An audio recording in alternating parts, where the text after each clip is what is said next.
The studio lights were blinding, but the silence cut sharper than any glare. A coffee mug trembled on the edge of the table. Then, a voice. "Dr. Wendy, did you leak the files about Gizelle's marriage?" The words hung like smoke. Cameras zoomed in. Wendy froze. Gizelle's jaw tightened. The air changed. For months, fans had whispered about tension between them, but no one expected this. Producers said it was just drama, but this time, it wasn't scripted. Gizelle slammed her chair back, eyes blazing, tears mixing with rage. "You ruined my family!" she screamed. Then, impact. A glass shattered. A scream echoed.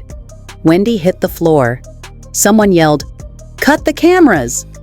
But the footage kept rolling. Within hours, the clip leaked online. Blood, chaos, and betrayal playing out in real time. Hashtags flooded every platform. #Gizelle. Attack, #Justice for Wendy. And as Bravo stayed silent, one question burned through the internet like fire. Was this just another TV meltdown? Or the night reality TV crossed the line? Because what happened next changed everything. It all started on what was supposed to be just another glittering night inside Bravo's iconic Real Housewives of Potomac studio. The cameras rolled, the lights hummed, and the air smelled faintly of perfume and tension. Producers were smiling, assistants rushing, microphones clipped, and every woman's makeup was camera perfect. For years, Gizelle Bryant and Dr. Wendy Osefo had built an image. Two intelligent, glamorous women, part of Bravo's star cast, living lives fans both admired and envied. To the audience, they were rivals, sure, but it was all in good fun. Drama for ratings, snarky comments for confessionals, a few shade-throwing moments that made great TV. But behind the scenes, something darker had been brewing. Rumors had been swirling for months.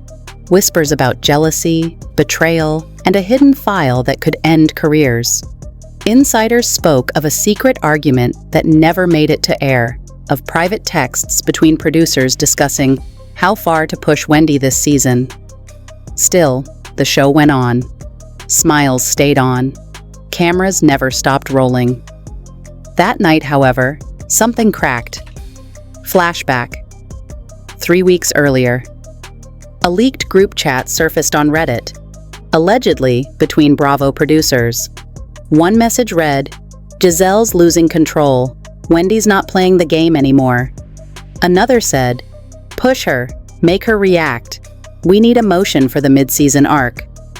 It should have been dismissed as another fan hoax, but days later, bloggers picked it up.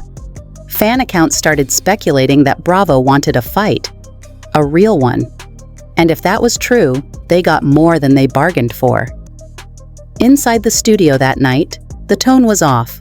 According to one crew member, whose audio later leaked, Gizelle had arrived late, agitated, and unusually quiet. Wendy, ever the professional, kept her calm smile. She adjusted her mic, fixed her hair, and said softly, "Let's get through the segment." But the tension was thicker than ever. Everyone could feel it. The energy wasn't playful anymore. It was personal. When filming began, Gizelle avoided eye contact. Wendy tried to stay composed, discussing charity work and her upcoming foundation gala. Then, mid-scene, a producer off-camera whispered into Gizelle's earpiece, something about "bring up the files." And that's when it happened. "Dr. Wendy," Gizelle said, voice trembling slightly, "is it true you leaked documents about my marriage?" The entire set went silent. Even the audience extras looked at each other in confusion. Wendy blinked twice, stunned, and replied, "What are you talking about? I would never—" But Gizelle cut her off. Her voice rose, sharp, cracked, full of hurt and fury. "Don't lie to me, Wendy. You're smiling while you destroy people's lives." Cameras zoomed in. Producers motioned to keep rolling. A few seconds later, someone coughed nervously. The room felt like it was about to combust. In the leaked footage that later went viral, you can hear glass clinking, someone whispering, "Is this real?" Then Gizelle's chair scrapes violently against the floor. She stands up, points and screams, "You dragged my daughter into this! You crossed the line!" Wendy backs away, hands up, repeating, "Gizelle, calm down." But it's too late. A cup flies, then a chair, then chaos. Wendy's mic drops with a loud thud. The screen shakes. Crew voices fill the background. "Cut it! Cut it!" Someone screams, someone else cries, and over it all, you can faintly hear Gizelle's voice breaking through the noise. "You ruined me!" When the video ends, it cuts to static, then silence. Within hours, snippets of that footage appeared online. A Twitter account with the handle @HousewivesLeaks posted the clip with the caption, "This wasn't supposed to air. Bravo's biggest cover-up yet." The post gained 1 million views in 2 hours. TikTok edits followed. Slow-motion replays, zoomed-in screenshots of Wendy's terrified face. Captions like, "This is not entertainment anymore." Some called it the night reality TV went too far. Others called it Bravo's bloodiest episode. But before the outrage, before the FBI, before the lawsuits, there was the silence. Bravo stayed quiet. So did Gizelle. So did Wendy. 2 days later, anonymous insiders started talking. A sound technician told an influencer podcast, "That wasn't a scene. It wasn't scripted. Gizelle just snapped. Something had been building for weeks." He claimed Gizelle had been under extreme emotional pressure from producers who wanted more drama. He also said Wendy had confronted Bravo about fabricated rumors spread to ruin her credibility. Apparently, an entire storyline was built around Wendy being a backstabber, something she never agreed to film. In one leaked production memo, a note read, "Wendy Segment 4, Confrontation. Make sure Gizelle gets the last word." Fans started connecting the dots. Was this confrontation planned? Was Gizelle set up to lose control? Or was Wendy? Meanwhile, tabloids published exclusive photos of Wendy leaving the hospital, shoulder bandaged, face pale. Her husband, Eddie, walking beside her, refusing to comment. Paparazzi shouted, "Wendy, do you forgive Gizelle? Was this for ratings?" Wendy said nothing, just lowered her head and whispered something under her breath. They wanted this. Online, the reactions exploded. Fan pages turned into battlegrounds. Justice for Wendy trended worldwide. One viral TikTok stitched footage of the attack with slow, haunting piano music, captioned, "Reality TV isn't reality anymore." Thousands demanded Gizelle's suspension. Others defended her, saying she was provoked, that Bravo pushed both women too far. A petition surfaced overnight. Suspend production until Wendy gets justice. It gathered 100,000 signatures in less than 12 hours. Behind closed doors, Bravo executives scrambled. Emails leaked, one allegedly showing an internal discussion titled, "Containment Strategy, Gizelle, Wendy, Incident." In that email, someone wrote, "Do not let the full clip reach the press. It could destroy the network's credibility." But the internet had already done its job. People were obsessed. Every frame of the footage analyzed, dissected, theorized. One Reddit thread claimed a third person edited the footage to hide a producer's voice saying, "Keep rolling." Others swore they saw a man's reflection in the mirror, maybe a security guard who didn't move to stop it. By the 5th day, the incident had become a full-blown cultural moment. Talk shows debated it. Celebrities weighed in. One actress tweeted, "This isn't TV anymore, it's exploitation." Meanwhile, a new narrative was forming, that Wendy wasn't the only victim, that Gizelle, too, was a pawn. An insider told Entertainment Radar, "Producers knew Gizelle was emotionally fragile. They baited her with false rumors about Wendy talking to tabloids." Another claimed the question that triggered the explosion, about Wendy leaking files, was never in the script. It was fed to Gizelle moments before cameras rolled. That line, "Dr. Wendy, did you leak the files?" became infamous. The internet called it the sentence that broke reality TV. At this point, both women were silent. No interviews, no Instagram lives, just rumors. Then, in a twist no one saw coming, a 14-second audio file leaked. allegedly a hot mic from a Bravo producer. In it, a voice whispers, "She's breaking. Keep it going." A few seconds later, "This is gold." That leak changed everything. Suddenly, people weren't blaming Gizelle anymore. They were blaming the machine behind her. The audience realized this wasn't just a fight between two women. It was a systemic push for chaos, heartbreak, and violence. All for views. The perfect image was gone. The glamorous facade of Bravo had cracked open, revealing something uglier than anyone expected. Manipulation, exploitation, and human pain disguised as entertainment. As headlines screamed and fans cried for accountability, one haunting question lingered in every comment section. Was it worth it? And in the shadows of that question, one truth remained unspoken. That what happened inside that studio wasn't just a meltdown, it was a warning. It began like a typical internet storm. Hashtags, outrage, a flood of opinions. But this time, the noise didn't fade. It got louder, more coordinated, and more dangerous. Within days of the leaked footage, the Real Housewives fandom had transformed into a full-scale investigative community. Thousands of self-proclaimed digital detectives began digging through archived episodes, old interviews, and behind-the-scenes footage. They wanted to understand one question: what made Gizelle snap? The deeper they dug, the stranger things got. A Reddit user by the name @PotomacFiles claimed to have found a missing scene from an earlier season.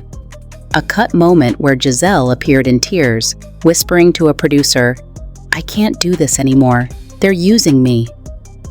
At first, fans dismissed it as another deepfake. But within 48 hours, the same clip appeared on an obscure Vimeo account titled Bravo Secrets. It had timestamps, crew chatter, and studio metadata, everything authentic. The caption read, "Before the attack, they pushed her too far." That clip exploded across social media, painting a horrifying picture that Gizelle wasn't simply the aggressor, she might have been the victim of manipulation. Meanwhile, another leak surfaced. A text thread allegedly between Bravo producers discussing the incident before it happened. "We need fireworks before mid-season. Wendy's too controlled. Use Gizelle. She's emotional. She'll react." It was chilling. It wasn't two women at war. It was a script written for disaster. Entertainment journalists began calling it the Potomac setup. Every outlet wanted a piece of the story. Bravo stayed silent, but the silence only added fuel. Then came the next bombshell. A voice note leaked from someone claiming to be an assistant on set. In the recording, a woman whispers, "When Wendy started crying, the director said, 'Don't stop filming.'" The internet went mad. Podcasts replayed the audio over slow music, turning it into a true crime investigation. Twitter Spaces ran for hours, with hosts analyzing every second of the clip like courtroom evidence. By the end of that week, Gizelle versus Wendy wasn't a TV feud. It was a cultural moment. People started comparing it to the darkest moments in reality TV history, where fame, pressure, and exploitation collided. Then, new footage leaked. Security cam footage. Unlike the viral clip, this one wasn't filmed by a Bravo cameraman. It came from a corner of the set, high up near the lighting rig. The angle was wide, the sound was muffled, but what it captured changed everything. You could see a producer standing between Gizelle and Wendy moments before the chaos. He leans in, whispers something in Gizelle's ear. She freezes. Her expression darkens. Then, seconds later, she launches forward. People started playing the clip side by side with the original leaked video, syncing the moments. The result was chilling. Fans slowed it down, highlighted the man's face, and ran online searches. Within hours, internet sleuths identified him as Rick Masters, a Bravo segment director. His old tweets resurfaced, posts joking about chaos makes good television. He deleted his account within an hour. Now the narrative had shifted completely. Wendy was the injured victim. Gizelle was the emotional weapon, and Bravo, the puppet master. Inside the storm, Wendy Osefo broke her silence, not with a press conference, not with a show appearance, but with a single post on X, formerly Twitter. She uploaded a black and white image, a close-up of her face, a faint scar visible near her temple. The caption read, "You can't control the truth forever." It went viral instantly. In under an hour, it hit 2 million views. Underneath, Gizelle's fans and Wendy's fans clashed. Some called Wendy a liar, others a survivor. Then, at 2:43 a.m., Wendy deleted the post. That single act, deletion, only fueled more theories. Act 2 reached its fever pitch when an anonymous hacker group called Hatched Reality Revolt entered the story. They claimed to have access to Bravo's internal emails and production archives. Their statement read, "We're not doing this for fame. We're doing it because they've turned pain into profit." Within hours, they began releasing documents in waves. The first leak included audience manipulation spreadsheets, files showing how producers staged online fan reactions using fake accounts. The second wave revealed incident protocols, instructions for handling real violence on set. One line stood out: "If talent is injured, prioritize footage preservation over interference." That single sentence sent shockwaves through the entertainment industry. By the following day, headlines blared across every major platform. FBI to investigate Bravo for safety violations after viral footage. Reality reform. Is entertainment getting away with assault? Meanwhile, leaked DMs between two Bravo execs hit the web. Exec A: "This is spiraling. Delete the Gizelle footage." Exec B: "Too late. The internet owns it now." Fans started noticing something odd. Clips were disappearing from TikTok, but reappearing in Telegram groups and Reddit backups. It was like trying to erase a wildfire with a cup of water. While Bravo scrambled for damage control, insiders began speaking out anonymously. One ex-producer confessed to Rolling Stone, "We were told to make them fight, to find pressure points, to create chaos on cue, and if they cried, even better." She also revealed a horrifying detail, that Bravo's insurance policy had a clause titled On-Set Conflict Coverage. It allegedly protected the network financially if cast members were physically harmed during filming. It wasn't just shocking, it was sickening. Meanwhile, Gizelle Bryant disappeared from the public eye. No interviews, no photos, no posts. Her team claimed she was in therapy and resting, but paparazzi captured a grainy image of her leaving an unknown facility in Maryland. Head down, bodyguards surrounding her. A week later, tabloids ran the headline, "Gizelle Bryant's breakdown. She doesn't remember what happened that night." Some fans believed she'd been drugged. Others said it was guilt, but a new theory started forming, that Gizelle herself was preparing to sue Bravo. Online discussions became darker, more obsessive. YouTubers made hour-long breakdowns. Psychologists analyzed Gizelle's behavior frame by frame. Body language experts went viral saying, "Her eyes show trauma, not rage." And while all this unfolded, Wendy stayed silent. But silence, as always, is loud. Then came the most terrifying twist of all. An unverified but chilling voice message was leaked to a gossip site. The audio quality was poor, but you could clearly make out Wendy's voice, calm but trembling. "If anything happens to me, please know, it wasn't an accident." The line sent the internet into chaos. What did she mean? Was she being threatened? Was she referring to Bravo or to someone else entirely? Fans began spinning new theories, that Wendy was being blackmailed, that Bravo was suppressing footage, that the FBI raid mentioned in tabloids was much deeper than anyone knew. Meanwhile, the Bravo fandom split in two. Team Wendy flooded social media with support videos, hospital flowers, and digital billboards reading, "We stand with Wendy." And Team Gizelle fought back, posting compilations claiming Wendy had provoked her. Each side believed they were defending the truth. But in this war of narratives, Truth no longer mattered. Only virality did. Then, something eerie happened. At 3 a.m. on a quiet Monday morning, Bravo's official website went down, completely offline for 6 hours. When it came back up, one section of the site had been edited. Under cast bios, both Wendy Osefo and Gizelle Bryant had been removed. No statement, no explanation. The next morning, Variety reported that The Real Housewives of Potomac production was suspended indefinitely. An insider was quoted saying, "They're cleaning house. The FBI isn't leaving anytime soon." For millions of viewers, the Bravo empire had been untouchable, glossy, controlled, perfectly curated. Now, it was unraveling in real time. What fans thought was scripted chaos had turned out to be something horrifyingly real. The lights, the laughter, the wine glasses, all props in a much darker game. And somewhere between entertainment and exploitation, the line had vanished. By the end of that week, every outlet, every influencer, and every viewer had one haunting question: who leaked the footage? Some said a crew member, others believed it was Wendy's husband. But a few whispered that it was Wendy herself, that she'd planned it, knowing the system would destroy her if she didn't destroy it first. Was it revenge? Was it survival? No one knew. But the truth was no longer about what happened that night. It was about what the world had become since. Because now, every second of footage, every tear, and every scream lived forever online.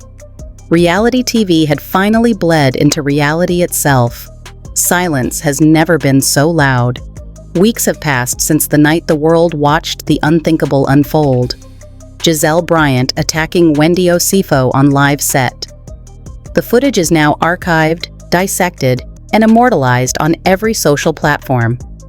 But after all the screaming, blood, and chaos, what came next wasn't noise. It was nothing. No new statements, no new posts, just absence. The women who once dominated Bravo screens had vanished.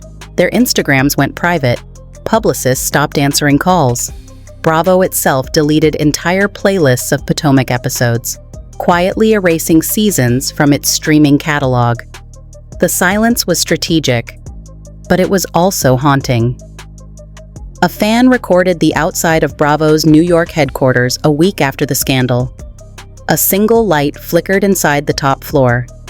No employees, no sound, except the hum of the city below. Someone spray-painted on the building's glass door. Reality broke reality. It went viral overnight. Meanwhile, rumors spiraled. Some said Wendy had left the country, relocating to a private retreat in Ghana to recover. Others claimed Gizelle had checked herself into psychiatric care after severe emotional trauma and memory lapses. But the real story was stranger than both. Inside Bravo's silence, insiders began whispering to tabloids again that Bravo's lawyers had reached out to both Wendy and Gizelle with multi-million-dollar NDAs. If they signed, they couldn't talk. If they refused, the footage would keep circulating, this time with unreleased angles. Someone inside described it as a game of silence. Wendy's team wanted justice. Bravo wanted control. And Gizelle wanted peace. One anonymous staffer told Page Fix, "They both know something bigger was going on, but every time someone tries to speak, they get a call, a warning, like someone doesn't want the truth getting out." Then, a strange thing happened. Emails began bouncing back from Gizelle's publicist's inbox. An auto-reply message appeared. "This account is no longer active. All statements are suspended until further notice." It sounded robotic, but hidden at the bottom of that message, fans discovered a chilling line typed in faint gray font. It wasn't supposed to go that far. The missing file. 3 weeks later, a new leak surfaced. This time not a video, but a USB file allegedly found by a janitor in the Bravo editing suite. The folder's title? Potomac Night 6, Raw. The footage inside, according to online sources, wasn't what the world had already seen. It showed what happened after the attack. Gizelle crying, whispering, "They told me to hit her." Wendy's voice, muffled through sobs, replying, "They'll destroy you if you say that." The internet exploded. If the file was real, and multiple digital analysts claimed it matched Bravo's metadata, then this wasn't a random outburst. It was a planned sacrifice. Someone had decided one of them had to break. And Gizelle was chosen. Wendy's reappearance. Then, silence broke. Subtly, softly. A photo surfaced online. Wendy, walking through a Baltimore street at night, her arm still in a sling. She wore no makeup, no jewelry, just a plain black hoodie with white text that read, "They filmed pain." Within minutes, the picture hit Twitter. Thousands commented in disbelief. Some said she looked like a ghost of her old self. Others said she looked like she was carrying the weight of a secret too heavy to speak. Later that night, an audio clip leaked. A voicemail Wendy allegedly left for a journalist. "If I disappear again, it's because I signed. But please remember, none of this was fake." That one sentence sent shockwaves across the internet. People began accusing Bravo of coercion. One fan tweeted, "They made her sign an NDA like it's a crime scene. This isn't TV anymore. It's trauma on film." The hashtag #SaveWendy trended globally. Gizelle's silence. While Wendy's faint signals fueled sympathy, Gizelle's silence was absolute. Her home in Potomac sat empty. Neighbors reported seeing a black SUV visit late at night, windows tinted, plates covered. No one knew who it was. Then, in an eerie twist, the Daily Echo received an unmarked package. A single Polaroid photo showing Gizelle sitting alone in what looked like a hospital room, holding a rosary. On the back, a message was scrawled in blue ink. "Forgive me, Wendy." The handwriting was shaky but unmistakable. FBI confirms the unthinkable. As weeks turned into months, investigations began confirming whispers. FBI documents leaked by insiders revealed that the Real Housewives of Potomac had been flagged before for on-set misconduct and intentional emotional distress. It was part of a broader investigation into entertainment industry coercion and unreleased injuries.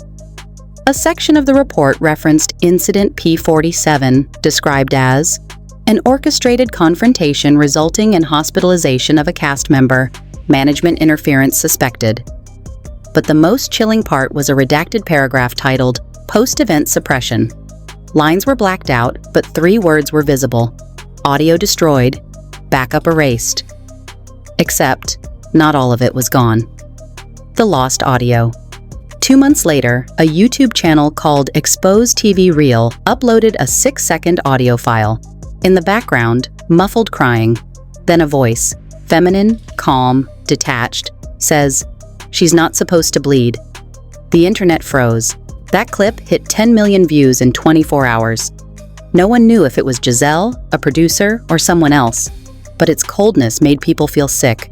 Every second of that whisper reminded viewers that behind every Bravo laugh track, there might be a scream that never aired. The World Reacts protests began forming outside Bravo offices in LA, New York, and Atlanta. Posters read, "Stop filming pain. No more fake realities. Justice for Wendy." Documentaries started production. Netflix announced a limited docu-series titled Housewives Under Fire: The Bravo Conspiracy. Clips of Wendy's hospital interview played in trailers with the tagline, "What happens when the cameras never stop rolling?" Meanwhile, fans noticed something else. Old Bravo episodes were quietly disappearing from online platforms, as if someone was trying to erase the past before people connected more dots. The return. After 4 months of silence, Wendy finally appeared. Live. A surprise interview on a small independent channel, filmed in a dark studio. Her voice was steady, but her eyes glistened. "They wanted us to destroy each other," she said softly. "And we did. But it wasn't for fame. It was for survival." The host asked if she forgave Gizelle. A long pause followed. Then Wendy whispered, "She's already paying for it." The comment section exploded. Some fans wept, Others demanded to know what she meant. Within an hour, the video vanished from the internet, the channel deleted, the host's account suspended, but the damage was done. Millions had seen it. The final revelation. Weeks later, a journalist investigating the case received an anonymous email from a burner account named Reality Truth. It contained one sentence. The final footage is buried under Contract 18B. Find it before they do. Attached was a small video thumbnail titled P18final.mp4. The video was blurry, but showed the Bravo control room. You could see monitors, producers watching the chaos unfold, laughing as Gizelle and Wendy screamed on screen. One voice, male, said, "Ratings will break records." Then, a faint sound. A woman crying in the background, whispering, "Stop filming." That was it. The file cut off there. Epilogue. The quiet after the storm. Bravo's statement finally came months later, sterile and corporate. "We are deeply saddened by recent events and have suspended filming indefinitely. Our thoughts are with all parties involved." But fans weren't satisfied. To them, the truth had already been told, not by Bravo, but by silence, by scars, by leaked whispers that refused to die. Wendy hasn't posted since. Gizelle's whereabouts remain unknown. And yet, the internet still breathes their story daily. On TikTok theories, YouTube documentaries, and endless Reddit breakdowns. In a world obsessed with exposure, the line between entertainment and exploitation had finally vanished. The attack wasn't just caught on camera, it became the camera. The final moment. A week ago, a new TikTok went viral. A shaky clip of someone walking through a dimly lit warehouse, pointing a flashlight toward stacked film reels labeled "Rop Raw." As the person moved closer, one box stood out. It read, "Wendy Incident. Do not air." The video ended abruptly. The account was banned minutes later, but millions had already seen it. And one comment, buried beneath the flood, said it best. Maybe silence isn't the end. Maybe it's just the next episode. The lights are off now. The cameras are gone. Yet somehow the echoes still linger.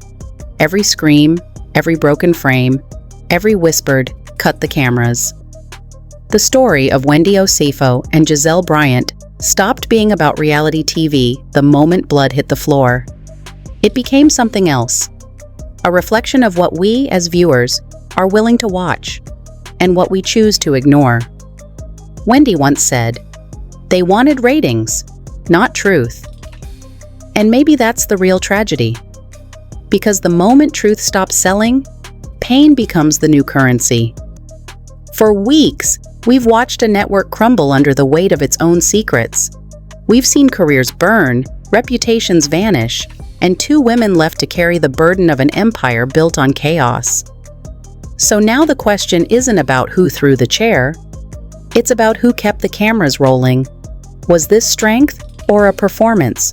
Was it justice or revenge in designer heels? And if this is what we call entertainment, what does that say about us? Because sometimes silence isn't peace, it's guilt. And sometimes the truth isn't buried, it's edited out.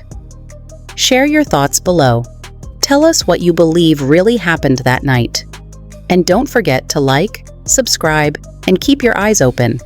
Because in the world of reality television, the next scandal is always already filming. The footage may have ended, but the story hasn't.